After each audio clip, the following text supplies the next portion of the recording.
자, 우선 이번 주에 사실 제가 취재를 좀 해봤더니 민주당이 이번 주에 빅 이벤트가 있을 수도 있었다고 합니다. 그런데 바로 여론조사 때문에 참 되게 조용한 것 같아요. 그래서 여론조사 한번 보겠습니다.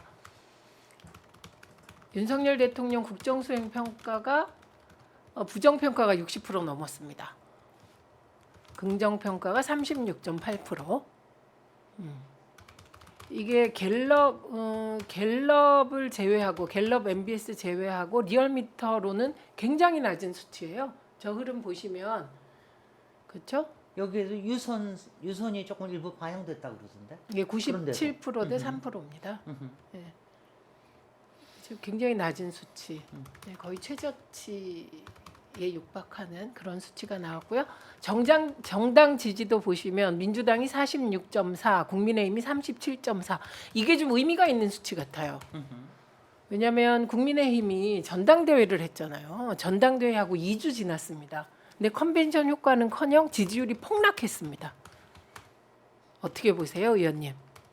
아니 올라갈 수 있는 여지가 뭐가 있어야 말이지. 그러니까는 오히려 역컨벤션으로 왜냐하면 저는 이번에 보고 있으면 김기현 위원에 대한 비호감도는 워낙 높았지만 이번엔 최고위원 자리에 올라간 사람들 어쩜 이렇게 다 비호감스러운 사람이에요. 근데 그게 당 지지도 당원들이 뽑아가지고 이렇게 갔으니 전혀 뭐 올라갈 수가 없고 그리고 하자마자 김재원의 막말부터 뭐 계속해서 터져 나오니까 그러니까 올라갈 수가 없죠. 거기다가 지금 윤석열 대통령의 하는 일에 대해서 좀 견제를 해주거나 좀 바로잡아주거나 이런 역할도 아무것도 못하니까 그러니까 떨어질 수밖에 없죠.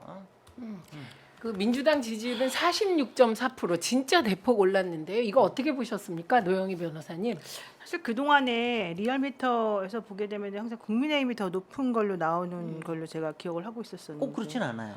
월요일 날 나오는 이거 뭐 하는 거에는 리얼미터에서 한 것도 저 민주당이 높은 데 뭐 그런 경우도 있고 어쨌든 근데 또 MBS 조사 지난주에 있었던 MBS 조사에서는 뭐 3월 첫째 주랑 3월 셋째 주 비교해 보면은 줄어들긴 했으나 어쨌든 국민의힘이 더 높게 나온다라는 게 이제 계속해서 나오던 얘기여서 그런 거를 생각해 본다면은 저는 이게 되게 고무적인 현상이라고 생각하고 특히 저기 보면은 물론 이 리얼미터도 보세요. 지난번에 42.6%였고 국민의힘이 41.5%니까 지난주에도 조금 높긴 했어요. 뭐 의미는 없겠습니다만.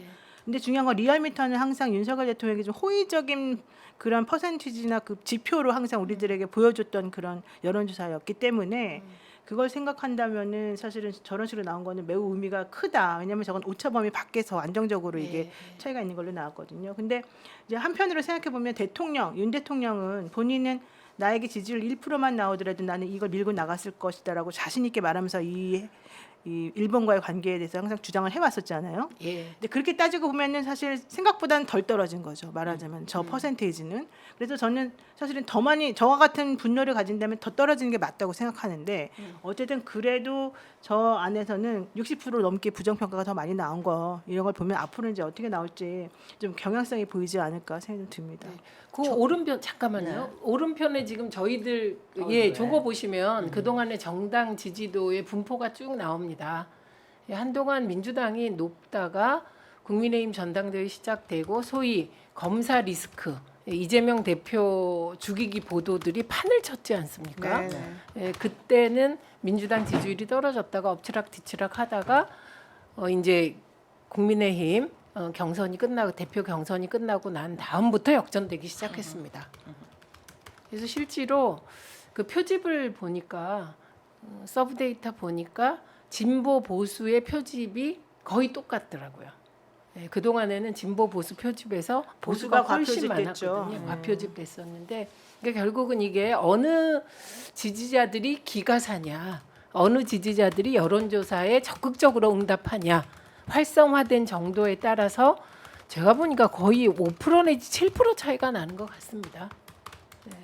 근데 이게 민주당 내부적으로는 의미가 좀 있는 것 같아요. 지난주부터 역전이 사실은 일어나기 시작했거든요. ARS 조사에선 뒤집었고 소위 전화면접 조사에서는 차이가 났지만 MBS도 그 뭐 10% 정도 차이 났다가 확 줄었고 네. 갤럽도 뭐 많이 차이 나다가 1%로 여야 차가 줄었거든요.